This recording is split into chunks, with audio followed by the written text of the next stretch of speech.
গত কয়েক দশকের আঞ্চলিক স্থিতিশীলতার ধারণাগুলো এই যুদ্ধে ব্যাপকভাবে ক্ষতিগ্রস্ত হয়েছে।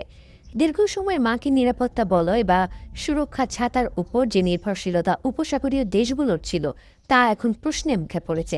বিশেষ করে হরমুজ প্রণালী ঘিরে সৃষ্ট সংকট এবং জ্বালানি সরবরাহে বিঘ্ন পুরো বিশ্বের অর্থনীতিকে এক গভীর অনিশ্চয়তার দিকে ঠেলে দিয়েছিল, ফলে শেষ পর্যন্ত যুদ্ধরত পক্ষগুলোকে আলোচনার টেবিলে বসতে বাধ্য করে। ইসলামাবাদ সমঝোতার মাধ্যমে এই যুদ্ধের আপাত সমাপ্তি ঘটলেও এর প্রভাব সুদূর প্রসারী বলে মনে করছেন আন্তর্জাতিক সম্পর্ক বিশ্লেষকরা।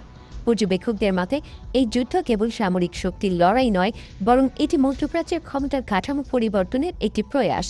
ইরানের শাসন ব্যবস্থাকে ক্ষমতাচ্যুত করার যে লক্ষ্য নিয়ে মার্কিন ও ইসরায়েলি জোট যাত্রা শুরু করেছিল তা শেষ পর্যন্ত সফল হয়নি, বরং এই ব্যর্থতা মধ্যপ্রাচ্যে একটি নতুন শক্তি বিন্যাসের পথ প্রশস্ত করেছে।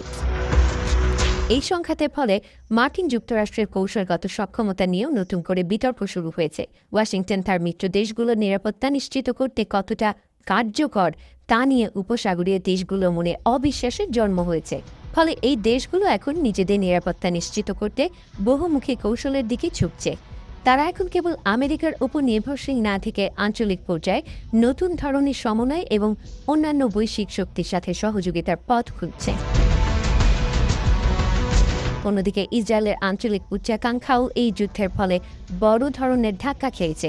বিশেষ করে আব্রাহাম অ্যাকর্ডসকে ঘিরে যে বৃহত্তর আঞ্চলিক পরিবর্তনের স্বপ্ন দেখা হয়েছিল তা ইরানের সাথে যুক্তরাষ্ট্রের শান্তি চুক্তির পর অনেকটাই ফিকে হয়ে গেছে। বিশ্লেষকরা মনে করছেন যুদ্ধের এই ফলাফল ইসরায়েলকে কেবল কূটনৈতিকভাবে বিচ্ছিন্ন করেনি, বরং আঞ্চলিক রাজনীতির নতুন বাস্তবতায় তাদের অবস্থানকে আগের চেয়েও আরও বেশি চ্যালেঞ্জিং করে তুলেছে। ইরানের অভ্যন্তরীণ রাজনীতিতেও এই যুদ্ধ গভীর প্রভাব ফেলেছে। যুদ্ধের ফলে দেশটির অর্থনীতি এবং সামরিক পরিকাঠামো ক্ষতিগ্রস্ত হলেও তারা টিকে থাকার যে সক্ষমতা দেখিয়েছে তা বিশ্ব রাজনীতিতে তাদের অবস্থানকে নতুন করে সংজ্ঞায়িত করেছে। যদিও পারমাণবিক কর্মসূচি এবং ব্যালিস্টিক ক্ষেপণাস্ত্রের মতো স্পর্শকাতর বিষয়গুলো এখনও আলোচনার টেবিলে অমীমাংসিতই রয়ে গেছে, তবুও এই যুদ্ধ প্রমাণ করেছে যে তেহরানকে বাইরে থেকে চাপ প্রয়োগ করে সম্পূর্ণ পরাস্ত করা কঠিন। মধ্যপ্রাচ্যের দেশগুলোর সাধারণ মানুষের মধ্যে এই সংঘাত নিয়ে উদ্বেগ রয়ে গেছে। যুদ্ধের ভয়াবহতা এবং লাখ লাখ মানুষের বাস্তুচ্যুতির ঘটনা অঞ্চলটিকে মানবিক সংকটের মুখে ঠেলে দিয়েছে। সেই সাথে জ্বালানি তেলের দামের অস্থিরতা এবং সরবরাহ ব্যবস্থায় ব্যাঘাত বিশ্ববাজারকেও কাঁপিয়ে দিয়েছে। এই সংকটময় পরিস্থিতিতে আঞ্চলিক শক্তিগুলো এখন নিজেদের কৌশলগত অবস্থান পুনর্বিবেচনা করতে বাধ্য হচ্ছে। আগামী দিনগুলোতে মধ্যপ্রাচ্যের ভবিষ্যৎ অনেকটা নির্ভর করবে সদ্য স্বাক্ষরিত শান্তি চুক্তির শর্তগুলো উভয় পক্ষ কতটুকু মেনে চলে তার ওপর।